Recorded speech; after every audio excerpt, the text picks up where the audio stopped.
Iran మీద Iran చేతిలో United states of America president Donald Trump 3 సార్లు ఓటమి చెందిన ఆయనకి ఏ మాత్రం పరివర్తన రాలేదు, ఏ మాత్రం ఆయన క్యారెక్టర్ చేంజ్ అవ్వలేదు. ఇప్పుడు ఇరాన్ మీదకి ఆయన భూతల దాడులకి సర్వం సిద్ధం చేశాడు అన్నట్టు ఇప్పుడు ఆ గల్ఫ్ మధ్య ఆసియాలో పరిస్థితుల్ని, అమెరికా డిప్లాయ్మెంట్ని అక్కడ అన్నీ చూస్తే మనకు అర్థమైపోతుంది. ఏ క్షణంలోనైనా యుఎస్ఓ ఈ భూతల దాడులకి పాల్పడడానికి 50,000 మంది American army, air force, navy సిద్ధంగా ఉన్నట్టు తెలుస్తుంది. ఆల్మోస్ట్ భూతల దాడులు క్వెష్మ్ ఐలాండ్ మీద మొదలు పెట్టినట్టే మనకు ఇప్పుడు ప్రస్తుతం అక్కడ ఉన్న పరిస్థితిని బట్టి మనకు తెలిసిపోతుంది.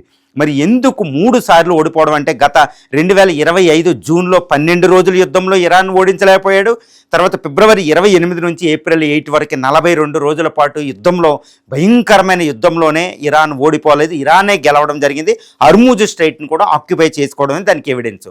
తర్వాత ఇప్పుడు జూలై మొదటి భాగంలో 14 రోజులు యుద్ధం చేశాడు. ఇప్పుడు 3 సార్లు ఓడిన ఇప్పుడు ఇరాన్ పైకి భూతల దాడులకు ఆయనకి వెళ్తున్నాడు. భూతల దాడులు అంటే అది 3వ ప్రపంచ యుద్ధానికి పునాది, స్టార్టింగ్ పాయింట్, ఇగ్నైషన్ పాయింట్ అనేది మనం చెప్పొచ్చు అనమాట, ఒత్తిలిగించడం అనమాట.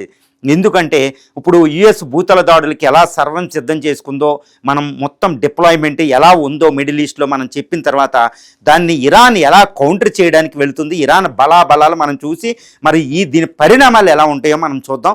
ఇప్పుడు యునైటెడ్ స్టేట్స్ ఆఫ్ అమెరికా ఏంటంటే సెంట్రల్ కమాండ్, తర్వాత బహ్రెయిన్లో నేవల్ 5th ఫ్లీట్, అక్కడ నేవీ సంసిద్ధంగా ఉంది. దాంతోపాటు 20 షిప్పులు, కొన్ని వందలాది చిన్న చిన్న డిస్ట్రాయర్ లాంటివి, దాంతోపాటు nuclear submarine, USS air craft ఇటు మధ్యధరా సముద్రంలో, ఇటు నార్థన్ అరేబియన్ సీలో నేవీ పూర్తి సంసిద్ధంగా అక్కడ నుంచి ఉంది. దీంతోపాటు యుఎస్ యొక్క అక్కడ అమెరికా ఎయిర్ బేసిస్లు ఇరాన్ చుట్టూరు 17 ఎయిర్ బేసులు, Saudi Arabia, Bahrain, Qatar, Kuwait, Jordan, ఇటు టర్కీ నుంచి మొదలవ్వాలన్నమాట. ఈ ఎయిర్ బేసుల్లో 17 ఎయిర్ బేసుల్లో మొత్తం 50,000 మంది అమెరికా సైన్యం అక్కడ ఉన్నట్టు తెలుస్తుంది. వీటితో పాటు యాంఫీబియస్ షిప్స్ ఒకటి సిద్ధం చేసింది. ఏంటంటే కోస్ట్ దాకా వెళ్ళి పడవల రూపంలో షిప్పుల్లాగా వెళ్తే అక్కడ నుంచి మళ్ళీ వెహికల్స్లా మూవ్ అయిపోతాయి యాంఫీబియస్ షిప్స్, వాటిని కూడా సిద్ధం చేసింది. 50,000 మంది అమెరికన్ ఫోర్సెస్ ఇప్పుడు ఇరాన్ చుట్టూలా డిప్లాయ్ ఉంది. ఇవి క్వెష్మ్ ఐలాండ్, కిష్ అనే ఐలాండ్, తర్వాత టన్ బైనా ఐలాండ్, చిన్న చిన్న ఐలాండ్ ఉంటాయి హర్మూజ్ స్ట్రైట్లో, వీటిని ఆక్యుపై చేయడం. దీంతోపాటు పీకేఎక్స్ అనే ఇరాన్ యొక్క అణ్వాయుధ కార్యక్రమం జరిగి నాటాంజ్ అనే అణు రియాక్టర్ కేవలం 15 కిలోమీటర్ల దూరంలో ఉన్న పీకేఎక్స్ అనే మౌంటైన్స్ని అటాక్ చేయడం. ఈ పీకేఎక్స్ దగ్గర భూతల దాడులు, అక్కడ B-1 Lancers air force attack, భూతల దాడులు సంయుక్తంగా దాడి జరగబోతుంది. ఎందుకంటే ఇప్పుడు భూతల దాడులకి ఎయిర్ ఫోర్స్ హెల్ప్ అనేది అమెరికా ఎక్కువ ఉంటుంది. అందుకని సీహక్ హెలికాప్టర్స్, తర్వాత F-16, F-35, F-15E, F-22 Raptor, B-1 Lancer bombers, B-52 Stratofortress. నాకు తెలిసినంతవరకు B-1 అది ఉపయోగించే అవకాశం ఉంది. బ్రిటన్ ఎయిర్ బేస్ నుంచి అది కదిలే అవకాశం ఉంది బ్రిటన్ నుంచి. సో ఈ విధంగా ఎయిర్ ఫోర్స్ పికేక్స్ దగ్గరే అటాక్ చేయడం, వెంటనే భూతల దాడులు జరగడం, అక్కడున్న ఒకవేళ అది నాశనం అవ్వకపోయినా మోబ్ బంకర్ బస్టర్ బాంబర్లో అది పీకేక్స్ నాశనం అవ్వకపోయినా భూతల దాడులు చేసి ఆ భూతల దాడుల్లో యురేనియం 440 కిలోల యురేనియంని నాశనం చేయడమా లేకపోతే రికవర్ చేసుకోవడమా, నాటాంజ్ అణుక్షేత్రాన్ని పేల్చేయడం, ఇది అతిపెద్ద లక్ష్యం. తర్వాత హర్మూజ్ స్ట్రైట్ చుట్టూరు ఏదైతే ఇరాన్ యొక్క IRGC కమాండర్స్, బాసిత్ ఫోర్స్ అవి ఉన్నాయో వాటిని నాశనం చేయడం. ఈ విధంగా అమెరికా భయంకరమైన భూతల దాడులకి పాల్పడబోతుంది. మరి దీన్ని ఈ భూతల దాడులు ఇప్పుడు దాకా చేయలేదు, ఇప్పుడే ఎందుకు చేస్తున్నాడంటే ట్రంప్ ఒక కూటనీతి పన్నాడు. అక్కడ యుద్ధ తంత్రం ఏంటంటే ఈ అమెరికా ఈ భూతల దాడులకి America navy, air force, army వెళ్ళినప్పుడు అమెరికా మీద ఇరాన్ నాశనం చేయకుండా, ఇరాన్ అటాక్ చేయకుండా ఇరాన్ని డైవర్ట్ చేయడం IRGC. దానికి ఏంటంటే ఇటు సౌదీ లెడ్ కూటమి, ఇటు పాకిస్తాను, బహ్రెయిన్, ఖతారు, టర్కీతో కలిపి, ఇటు ఇజ్రాయెల్తో కలిపి ఇరాన్ని అటాక్ చేయడం, మూకుమ్మడి దాడి అనమాట. ఈ విధంగా ఇరాన్ ఏంటంటే తనను రక్షించుకోవడానికి ఎలా వెళ్తే అమెరికా వెళ్ళి చక్కబెట్టేయడం. అంటే ట్రంప్ అద్భుతమైన యుద్ధ తంత్రంతో ఇంకా ఇరాన్ మట్టి కరిపించడానికి దిగిపోతున్నాడు. ఇరాన్ అణు కార్యక్రమం, హర్మూజ్ స్ట్రైట్ మొత్తాన్ని స్వాధీనం చేసుకోవడానికి. అంటే మరి ఇరాన్ ఏమన్నా ఏ విధంగా ఇది సంసిద్ధమైందంటే ఈ ట్రంప్ స్ట్రాటజీని ముందే పసిగట్టినట్టుంది. అందుకనే ఎంటైర్ గల్ఫ్ దేశాలు పాకిస్తాన్తో కలిపి ఇరాన్ మీద అటాక్ చేసినా ఇరాన్ తనకు తాను రక్షించుకుంటూనే అమెరికా భూతల దాడులను ఎదుర్కొనే వాళ్ళకి గోరీలు సిద్ధం చేసినట్టు తెలుస్తుంది. ఎందుకంటే ఇరాన్లోకి అమెరికా ఫోర్సెస్ ఎంటర్ అవుతే తిరిగి రావడం అసంభవం.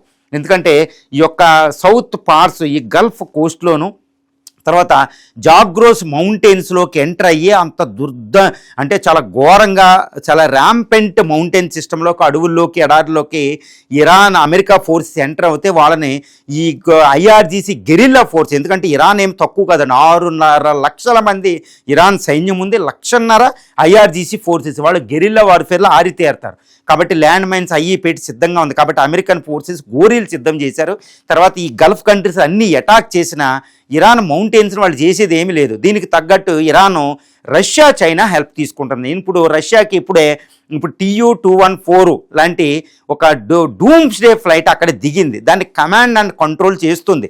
అది అమెరికా ఏమీ చేయలేదు. అక్కడ దాని లోపల నుండి ఐఆర్జీసీ కమాండర్స్ మొత్తం యుద్ధ తంత్రాన్ని పరిశీలిస్తున్నారు. దాన్ని అమెరికా నాశనం చేయడం అసంభవం. కమాండ్ అండ్ కంట్రోల్ సెంటర్స్ అనేది అత్యంత ప్రధానం. కాబట్టి యుద్ధాన్ని అది అడ్మినిస్ట్రేట్ చేస్తే ఈ రష్యా డూమ్స్డే ఫ్లైట్.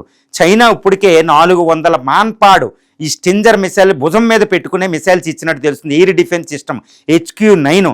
ఇటు రష్యా నుంచి S-300 ఆల్రెడీ ఉంది, S-400 వచ్చినట్టు తెలుస్తుంది.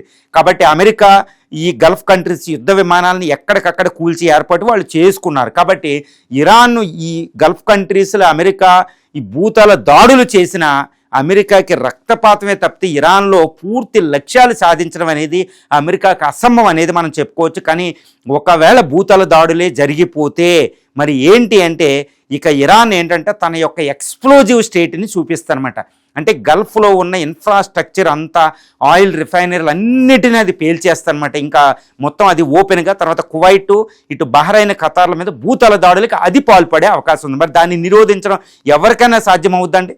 ఎందుకంటే అరామ్కో ఒకటి సౌదీ అరేబియా దాన్ని కువైట్ని, బహ్రైన్, ఖతార్ని ఆక్యుపై చేయడం ఐఆర్జీసీకి చాలా తక్కువ సమయం పడుతుంది. అమెరికా దాన్ని ఎదుర్కోవడం అసమం, మళ్ళీ డిఫెన్స్లో పడిపోద్ది. ఈ విధంగా ఇంకా గల్ఫ్ ఒక ఆరని మంట కార్చిచ్చు వ్యాపిస్తే ఇప్పుడు అమెరికా ఎదుర్కోవడానికి ఎంత సంయుక్త కూటమి వెళ్తే రష్యా చైనాలు ఇరాన్ విషయంలో కాస్త ముందు స్టెప్ వేసే అవకాశం ఉంది. అంటే ఇక అమెరికా రష్యా చైనాల మధ్య ప్రత్యక్షంగా ఫ్రిక్షన్, అంటే 3వ ప్రపంచ యుద్ధానికి స్టార్టింగ్ పాయింట్. అమెరికా ఇరాన్పై భూతల దాడులే ఇటు రష్యా చైనా ఎంట్రీతో అది 3వ ప్రపంచ యుద్ధానికి దారితీసే పరిస్థితి అక్కడ ఉంది.